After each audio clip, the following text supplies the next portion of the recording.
எல்லாருக்கும் வணக்கம். நான் Hima Subramanian. Welcome to home cooking Tamil.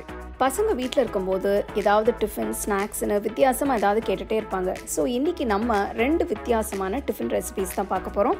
So வாங்க அது ரெண்டுமே எப்படி செய்யறதுன்னு பார்க்கலாம்.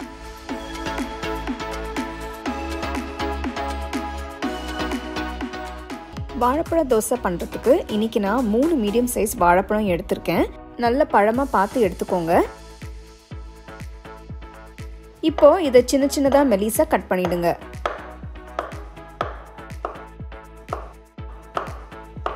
கட் பண்ண பழத்தை ஒரு பவுலுக்கு மாற்றிடுங்க. வாழைப்பழ தோசைக்கான மாவு இப்போ ரெடி பண்ண போகிறோம். நீங்கள் எவ்வளவு தோசை பண்ண போகிறீங்களோ அதுக்கு ஏற்ற மாதிரி வாழைப்பழத்தோட அளவை இன்க்ரீஸ் பண்ணிக்கலாம்.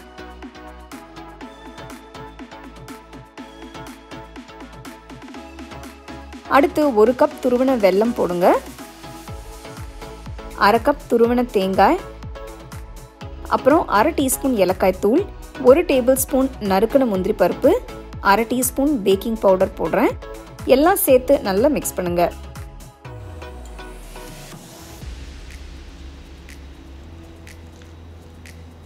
ஒரு சிட்டிகை உப்பு சேர்த்து மறுபடியும் மிக்ஸ் பண்ணுங்க. எல்லாம் சேர்த்து நல்லா மிக்ஸ் பண்ணதுக்கப்புறம் 1 கப் கோதுமை மாவு எடுத்திருக்கேன். ஃபஸ்ட்டு இதில் பாதி கப் மாவு சேர்த்து மிக்ஸ் பண்ணுங்க.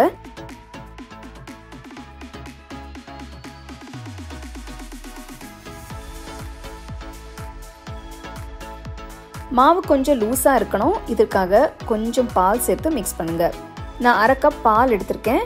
பாலை கொஞ்சம் கொஞ்சமாக சேர்த்து மிக்ஸ் பண்ணதுக்கப்புறம் சரியான கன்சிஸ்டன்சி கிடைக்கும். எல்லாம் நல்லா மிக்ஸ் ஆகிற மாதிரி கலந்து விடுங்க. நெக்ஸ்ட் மீதி இருக்கிற மாவையும் சேர்த்து மிக்ஸ் பண்ணுங்க.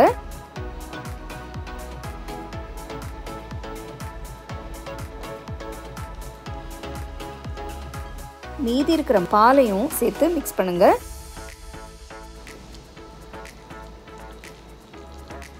மாவு கெட்டியாக இருக்கிற மாதிரி நினச்சிங்கன்னா இன்னும் கொஞ்சம் பாலை சேர்த்து மிக்ஸ் பண்ணிக்கலாம். பார்த்தீங்கன்னா மாவு கொஞ்சமாக கெட்டியாக இருக்குது. அதனால் நான் கொஞ்சம் பால் ஊற்றி மிக்ஸ் பண்ணுறேன்.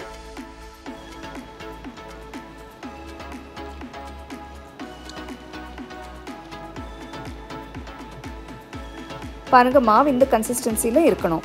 ரொம்பவும் கட்டியாக இல்லாமல் ரொம்ப தண்ணியாகவும் இல்லாமல் இந்த மாதிரி இருக்கணும்.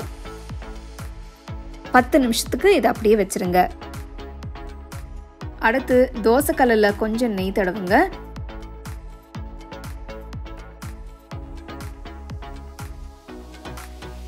கல் நல்ல சூடானதும் கொஞ்சமாக மாவு எடுத்து தோசைக்கல்லில் ஊற்றுங்க.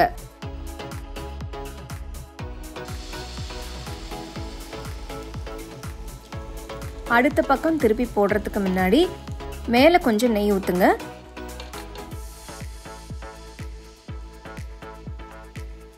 ஒரு பக்கம் வெந்து கோல்டன் ப்ரௌன் கலருக்கு மாறினதும் அடுத்த பக்கம் திருப்பி போடுங்க. அடுப்பு மீடியம் லோ ஃப்ளேமில் வச்சு வேக விடுங்க. 2 பக்கமும் நல்ல கோல்டன் ப்ரௌன் கலர் வர வரைக்கும் வேகட்டும்.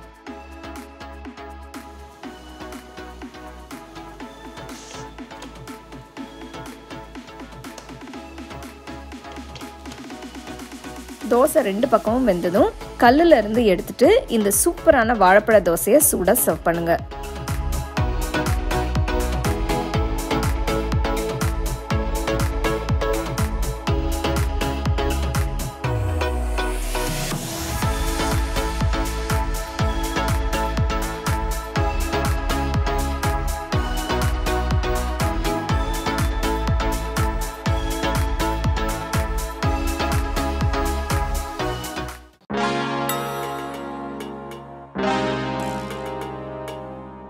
முட்டை சப்பாத்தி செய்ய முதல்ல சப்பாத்தி மாவை தயார் பண்ணணும். இதுக்கு ஒரு அகல பாத்திரத்தில் 1/2 கப்பு கோதுமை மாவு, 1/4 டீஸ்பூன் உப்பு போடுங்க. இதில் 1 டீஸ்பூன் எண்ணெய் ஊற்றுறேன். இது ஆப்ஷனல். உங்களுக்கு வேணாம்னா ஊற்ற வேண்டாம். இதில் கொஞ்சம் வெந்நீர் ஊற்றி மிக்ஸ் பண்ணுறேன். கோதுமை மாவில் வெந்நீர் ஊற்றி பிசையறப்போ சப்பாத்தி நல்லா சாஃப்டாக வரும். தேவையான அளவு தண்ணியை ஊற்றி மாவு நல்லா சாஃப்டாக வர வரைக்கும் பிசைங்க. மாவு 5 நிமிஷத்துக்கு பிசைங்க. எப்பவும் மாவில் தண்ணி ஊற்றுறப்போ கொஞ்சம் கொஞ்சமாக ஊற்றுங்க. அப்போ தான் சரியான பதத்துக்கு பிசைய முடியும். பாருங்க, நல்ல சப்பாத்தி மாவு நல்லா ஸ்மூத்தாக இருக்குது. இதை 10 நிமிஷத்துக்கு மூடி வச்சிருங்க. மாவு சின்ன உருண்டைகளாக பிரிச்சிருங்க.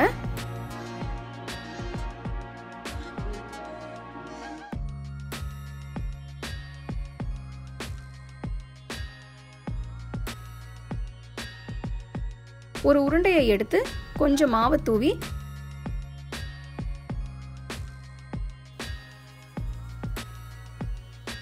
தேய்ச்சி வச்சிருங்க.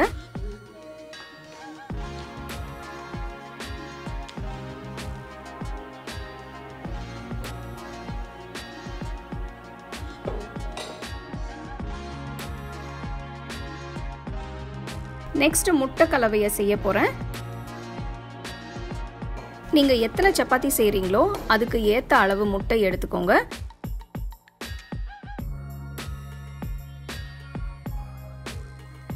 நான் 4 முட்டை யூஸ் பண்றேன்.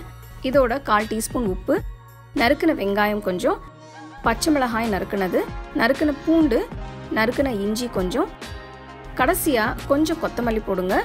எல்லாத்தையும் நல்லா மிக்ஸ் பண்ணுங்க.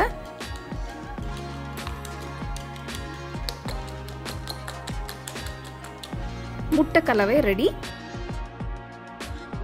தவா சூடு பண்ணுங்க. இதுல செஞ்ச சப்பாத்தியை போடுங்க.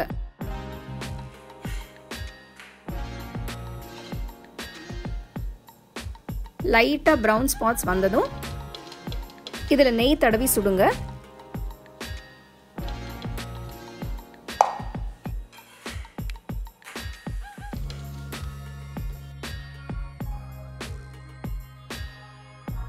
சப்பாத்தி வெந்துருச்சு, எடுத்து வச்சிருங்க. அடுத்து தவால இன்னும் கொஞ்சம் நெய் போடுங்க. தவா நல்ல சூடா இருக்கணும். இதுல முட்டை கலவையை ஊத்துங்க. நான் 1/4 கப் அளவு ஊத்துறேன். இது மேல சப்பாத்தி வைங்க. லைட்டா அழுத்துங்க. சப்பாத்தி முட்டையோட நல்லா ஒட்டிக்கும்.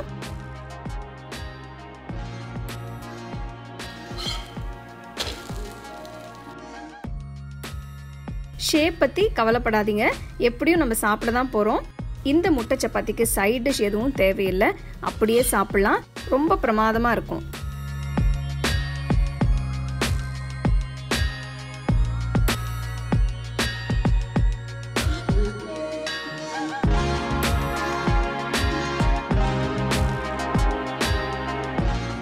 ரெண்டு அற்புதமான ரெசிபிஸ் பார்த்தீங்க. ஸோ சாயங்கால நேரத்தில் இந்த மாதிரி டிஃப்ரெண்ட்டான வெரைட்டியான ஸ்நாக்ஸோ டிஃபன்ஸோ செஞ்சு கொடுத்தீங்கன்னா பசங்க ரொம்ப ஹாப்பியாக சாப்பிடுவாங்க. கண்டிப்பாக ட்ரை பண்ணி உங்கள் ஃபேமிலி ஃப்ரெண்ட்ஸோட ஷேர் பண்ணுங்கள். உங்களுக்கு இந்த ரெசிபி பிடிச்சிருந்தா லைக் பண்ணி ஷேர் பண்ணி ஹோம் குக்கிங் தமிழ் சேனலுக்கு சப்ஸ்கிரைப் பண்ணுங்கள். மறக்காமல் பெல் ஐக்கானை கிளிக் பண்ணுங்கள். The second edition of the home cooking book is now available on Amazon as well as on shop.homecookingshow.in.